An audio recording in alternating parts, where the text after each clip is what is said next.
What? Indian billionaire caught in bribery scheme?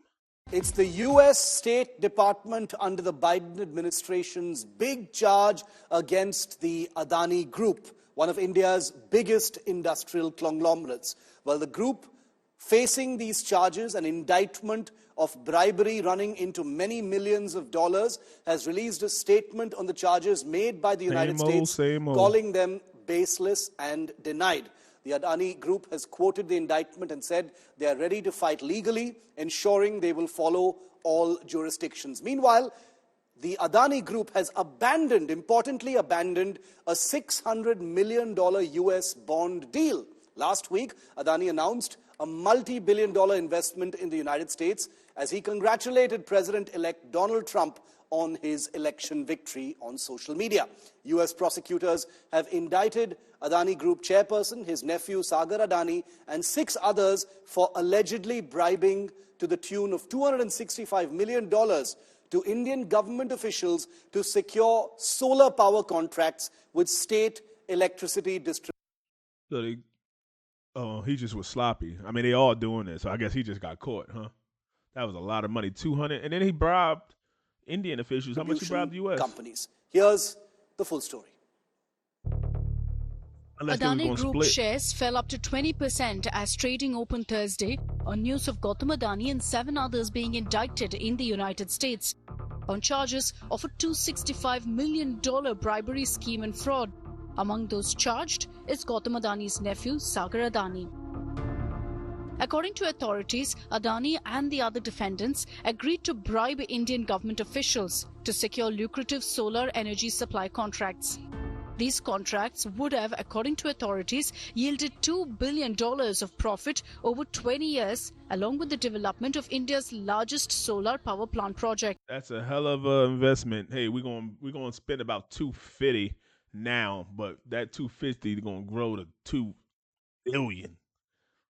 Damn, we can't even imagine playing with the deck of cards they playing with.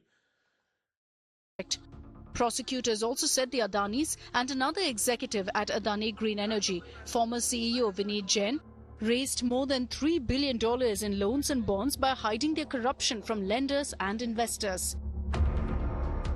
The 54-page indictment alleges that Gautam Adani personally met with Indian officials to advance the illegal deal and secure the contracts. Prosecutors alleged that Adani and 2 executives conspired to misrepresent the company's anti-bribery and corruption practices to US investors and financial institutions to obtain financing. Adani and 7 other business executives, including 2 who worked at Adani Green Energy, the renewable energy firm, were charged in the scheme. Gautam Adani and Sagar Adani were charged with securities fraud and 2 counts of fraud conspiracies. The Securities and Exchange Commission also brought civil charges against the 2 defendants. According to the indictment, some conspirators referred privately to Gautam Adani with the code names Numero Uno and the Big Man, while Sagar Adani allegedly... It's kind of like, that's what they call people like that. I mean, Jefe, the boss. Like, come on, that's his code name? Nah, that's just they gave him. He also the CEO, probably. Used a cell phone to track specifics about the bribes. According to... Use his mobile, that's his phone, to trace specifics of bribe. So they were sloppy. They were obviously probably sending text message. Hey, you got him yet? Hey, you sent him that money yet? Hey, did he accept it yet? They probably ain't. They so big that they probably ain't had to think of it. But this type of stuff only comes out like he was competing for a contract worth $2 billion. So he should have thought there was other companies that wanted this too. So if they was about to get it or they got it, and then just shut him down, then the next person in line. So who else had something to gain by this bribery coming out? It's wrong. It's probably wrong.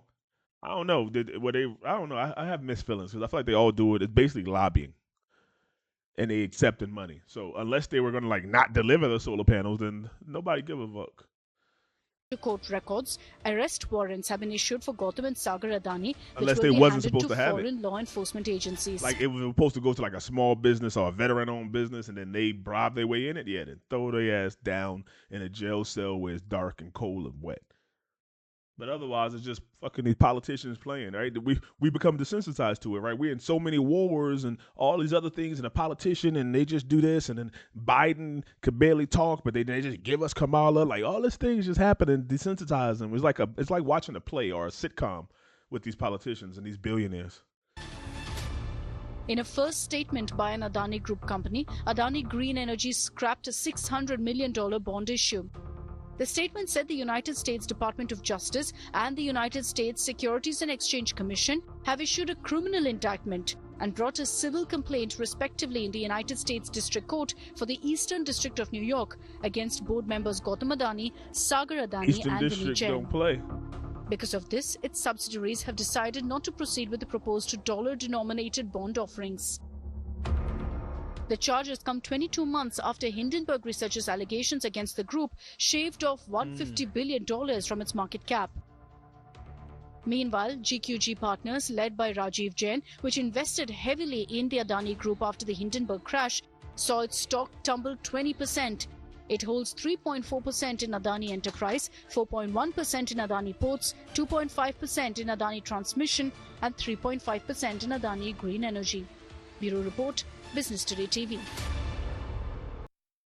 I mean, that's crazy. They're about to get this man and his nephew. He probably won't see it. Like I always think, these are blue collar crimes, really. Like if you, it was the time you could sell, a gram of weed and probably been sentenced to 5-10 years. These politicians and billionaires, they'll go steal $1 billion and then their charge would be like 5 months probation and they got to pay back $2 million of the $1 billion they stole.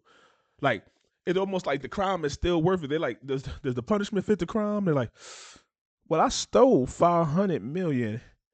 I got to do a year in jail and pay back $20 million. Yeah, hell yeah, sign me up for that. I'll go do a year in jail, and if I got $400 or something million left when I come out, I'll do that.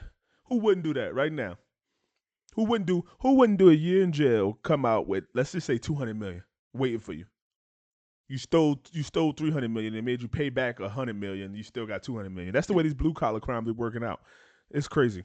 Let me know what y'all think in the chat, though, man.